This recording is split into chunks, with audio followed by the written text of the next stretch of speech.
guerre du Péloponnèse.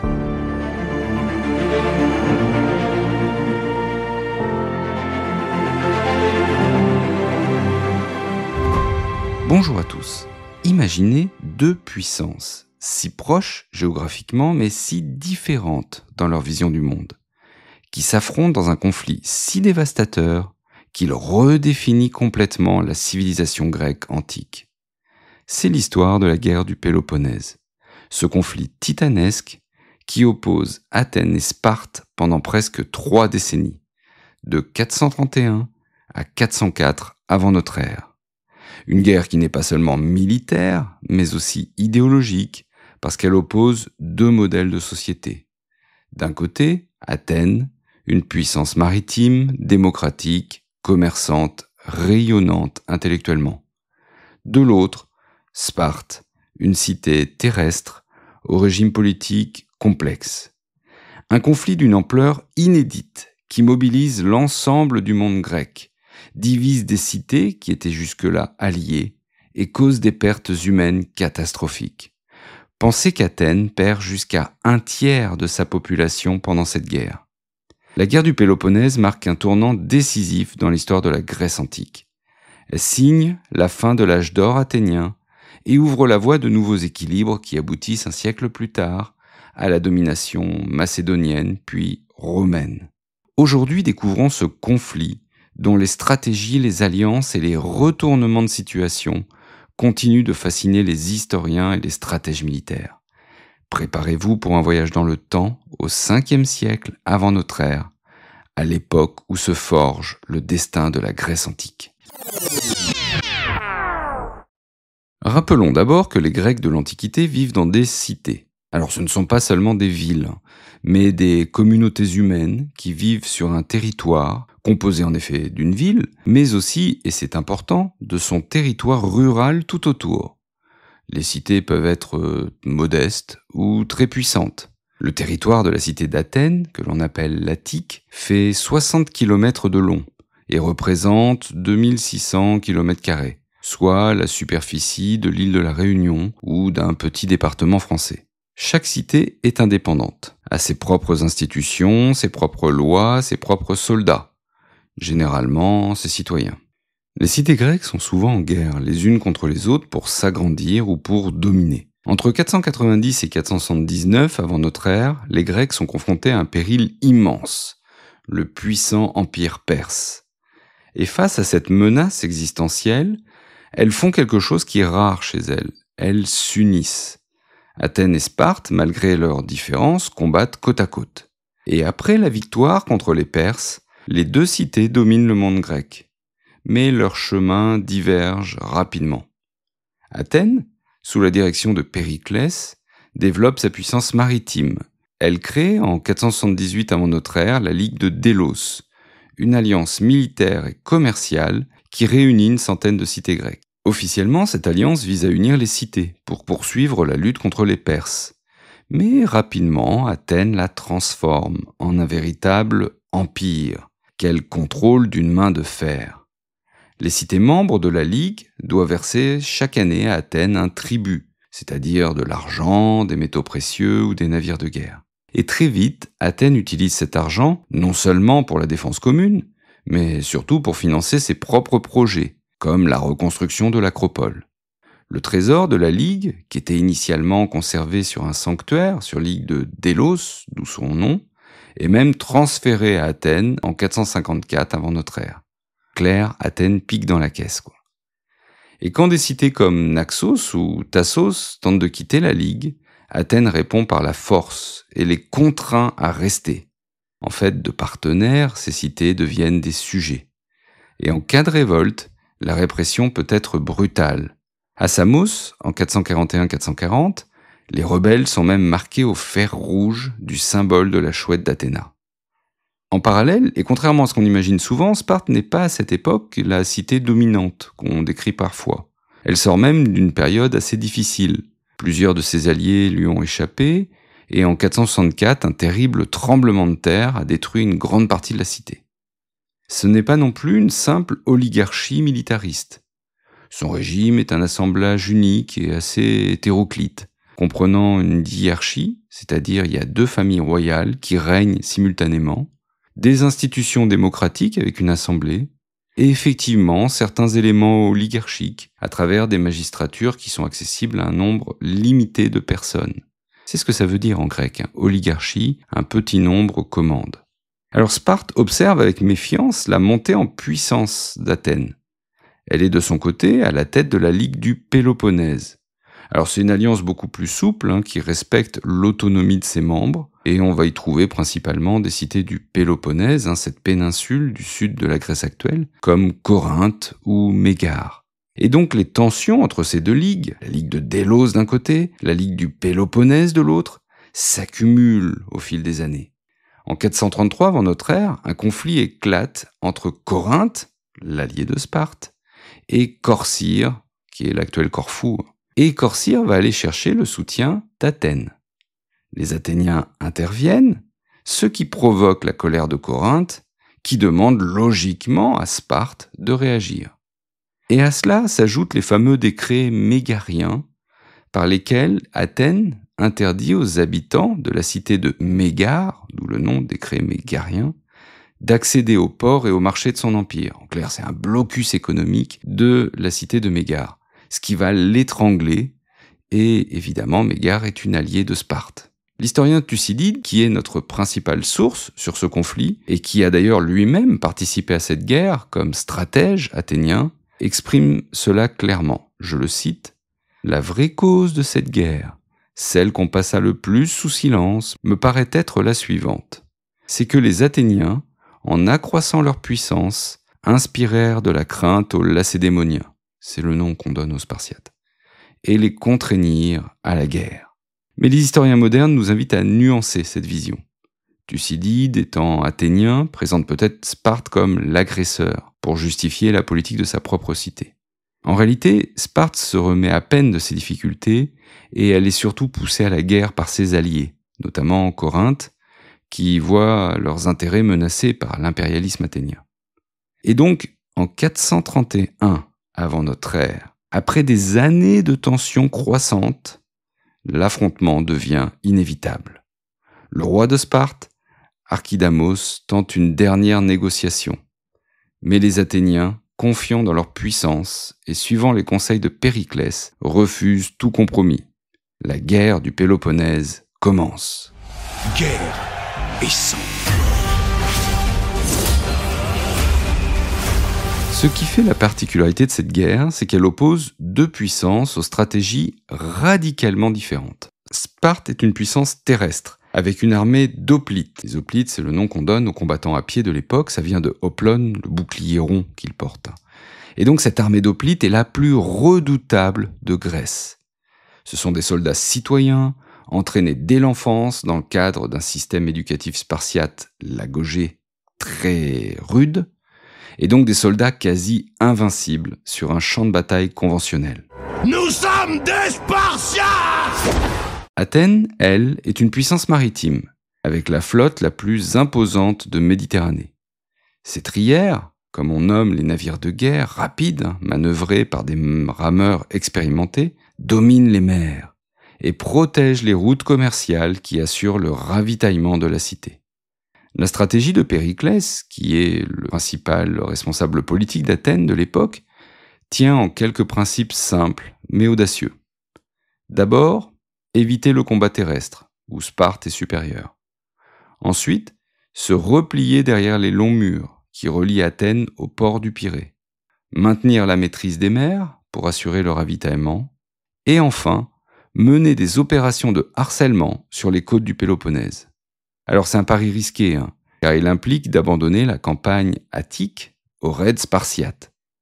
Et en effet, chaque année, au printemps, l'armée spartiate envahit l'Attique, donc le territoire de la cité d'Athènes, ravage les récoltes en espérant une sortie des Athéniens. Mais ces derniers, suivant le conseil de Périclès, restent enfermés dans leurs murs. Et pendant les premières années de la guerre, cette stratégie fonctionne plutôt bien. Mais en 430 avant notre ère, un événement inattendu vient tout bouleverser. Une terrible épidémie, probablement du typhus, même si on parlait à l'époque de peste, frappe Athènes. Et la surpopulation dans la cité, qui est due justement à l'afflux des réfugiés de la campagne, favorise la propagation rapide de la maladie. Cette épidémie fait des ravages pendant près de 5 ans, décime peut-être un tiers de la population. Périclès lui-même en est victime en 429 avant notre ère. Et sa mort prive Athènes de son stratège le plus avisé et ouvre surtout une période d'instabilité politique, où on va voir des démagogues, c'est-à-dire des gens qui savent manipuler le peuple en lui disant ce qu'il veut entendre, des démagogues donc comme Cléon qui vont prendre l'ascendant. Alors la guerre continue avec ses lots de batailles et de retournements. En 425 avant notre ère, les Athéniens remportent une victoire significative à Pylos, sur la côte ouest du Péloponnèse, où ils parviennent à capturer près de 300 hoplites spartiates, ce qui est un coup terrible pour une cité qui ne compte que quelques milliers de citoyens à part entière. Alors cet événement, cette capture des hoplites spartiates, est un choc majeur pour eux, puisque les Spartiates sont réputés pour ne jamais se rendre. Le général athénien Démosthène, à ne pas confondre avec l'orateur qui vit un siècle plus tard, utilise une technique innovante en déployant des troupes légères, des archers, des frondeurs, qui harcèlent les hoplites spartiates et les empêchent d'utiliser leur formation habituelle de phalange. Alors cette formation, les Athéniens l'utilisent aussi, comme la plupart des Grecs. Mais les Spartiates maîtrisent vraiment cette formation, qui est une sorte de mur humain. Les soldats se tiennent côte à côte, très serrés. Chacun est protégé par son grand bouclier et armé d'une longue lance. Et ensemble, ils avancent en bloc compact, comme les phalanges de la main, ce qui les rend très difficiles à percer pour l'ennemi. Mais là, pour le coup, la phalange spartiate n'a pas bien fonctionné. Et donc, après la capture des Spartiates à Pylos, Sparte propose la paix. Mais Cléon, le démagogue, devenu influent à Athènes, la refuse. Il réclame des concessions plus importantes.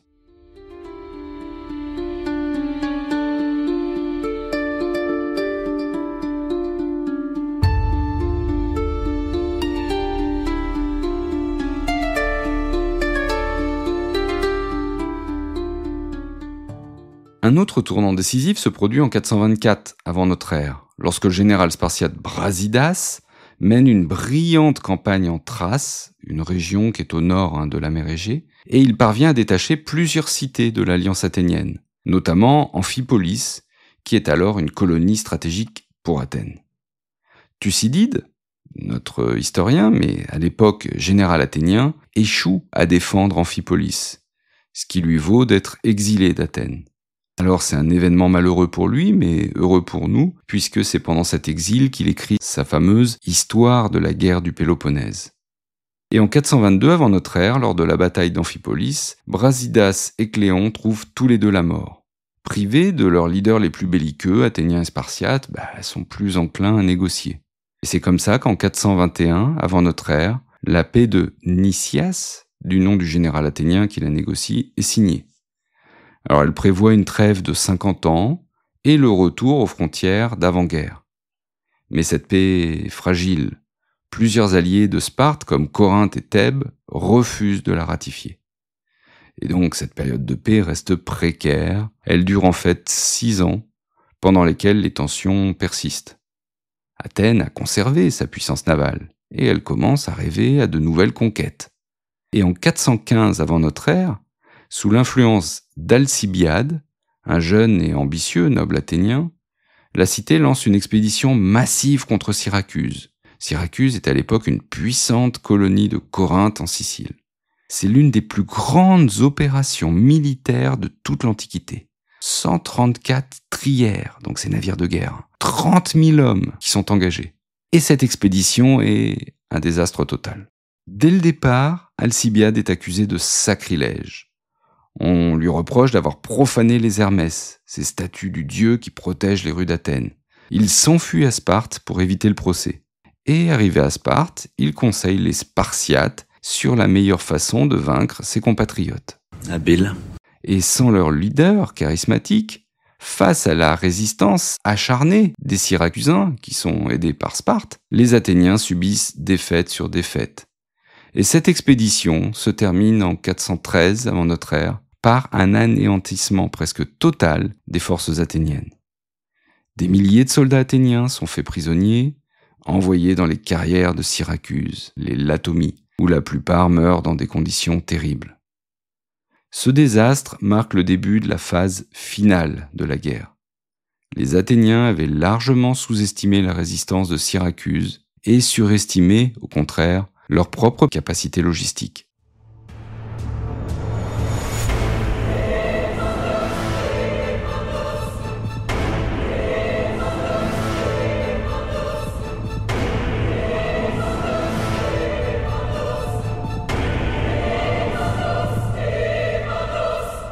Après la catastrophe sicilienne, la situation d'Athènes devient critique.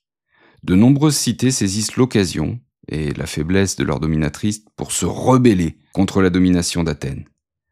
Sparte, qui est désormais conseillée par Alcibiade, adopte une nouvelle stratégie, établir une base permanente en Attique, coupant Athènes de ses ressources agricoles, provoquant la fuite de milliers d'esclaves. Plus grave encore, les Spartiates décident de défier Athènes sur son propre terrain, la mer, en construisant une flotte financée par les Perses. Ah oui, tiens, un nouvel acteur qui rentre en scène, l'Empire perse, l'ennemi commun d'hier, qui voit dans cette guerre intra-grecque une opportunité de regagner de l'influence. Donc les Perses financent la flotte spartiate en échange de la promesse de récupérer les cités grecques d'Asie mineure, celles qu'ils contrôlaient avant les guerres médiques dont nous avons parlé au tout début. Alcibiade, qui est toujours aussi versatile, va se brouiller cette fois-ci avec les Spartiates, et il fuit chez les Perses, avant de négocier son retour à Athènes en 411 avant notre ère. Mais je suis en train de me demander, je suis dans votre camp! Au moment où il y a eu un coup d'État, celui des 400 qui vient de renverser la démocratie athénienne. Un putsch qui est le reflet du mécontentement populaire face au revers militaire, mais qui ne va pas durer très longtemps puisque la flotte athénienne est restée fidèle à la démocratie. Malgré quelques victoires navales qui redonnent espoir aux Athéniens, notamment à Cyzique en 410 avant notre ère ou aux Arginus en 406, la situation continue de se dégrader. La flotte spartiate, commandée par Lysandre, est de plus en plus efficace grâce au soutien financier perse. Et le coup de grâce survient en 405 avant notre ère à Aigos Potamos, dans l'Hellespont, aujourd'hui le détroit des Dardanelles. Lysandre surprend la flotte athénienne alors que les équipages sont à terre, et il capture presque tous les navires sans combat. Cette défaite est catastrophique, car elle prive Athènes de son dernier atout, sa marine. Lysandre établit ensuite un blocus du port d'Athènes, le Pirée, affamant la population athénienne. Et après plusieurs mois de siège, Athènes capitule en 404 avant notre ère. Les conditions de paix sont très sévères. Athènes doit démanteler ses longs murs, symbole de sa puissance, limiter sa flotte à 12 navires et intégrer la Ligue du Péloponnèse. Un gouvernement pro-spartiate, les 30 tyrans, est imposé à la cité.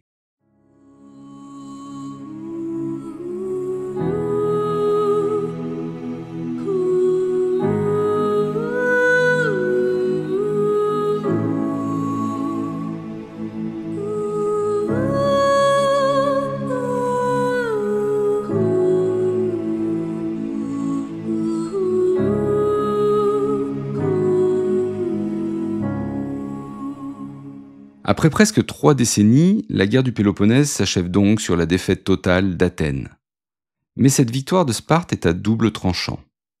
Sparte est une cité militaire habituée à l'austérité, et elle se retrouve soudain à la tête d'un empire maritime.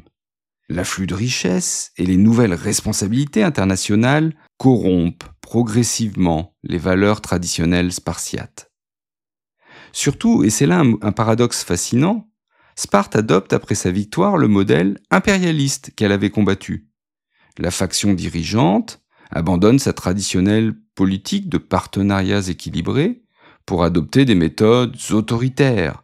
Elle exige des tribus de ses alliés, elle multiplie les interventions militaires. Et à cela s'ajoute une grave crise démographique. Pour éviter le morcellement des héritages, les familles spartiates limitent leur progéniture. Et le nombre de citoyens à part entière diminue dangereusement.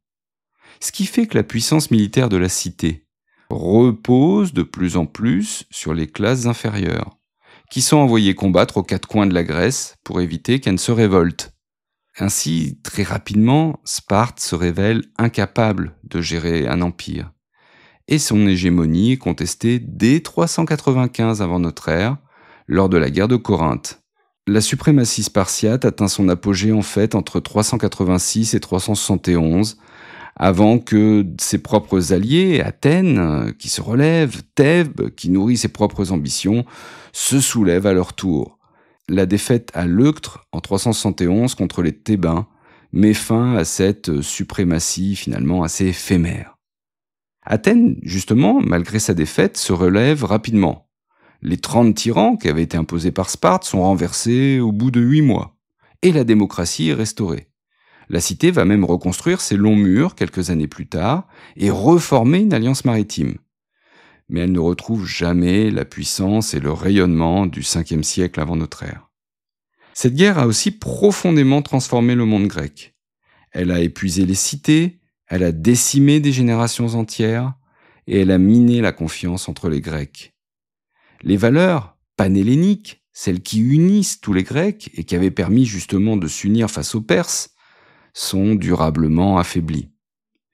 Et le vide, laissé par l'affaiblissement des deux grandes puissances, Athènes d'un côté, Sparte de l'autre, permet l'émergence de Thèbes, comme nouvelle force hégémonique pendant quelques décennies, avant que le royaume du Nord, que les Grecs ont longtemps méprisé, ce royaume de cavaliers, la Macédoine de Philippe II, puis d'Alexandre le Grand, ne finissent par s'imposer comme la nouvelle puissance dominante.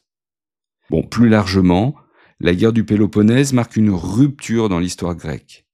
Elle signe la fin de l'âge d'or athénien, ce siècle de Périclès qui avait vu fleurir la démocratie, la philosophie, le théâtre et les arts.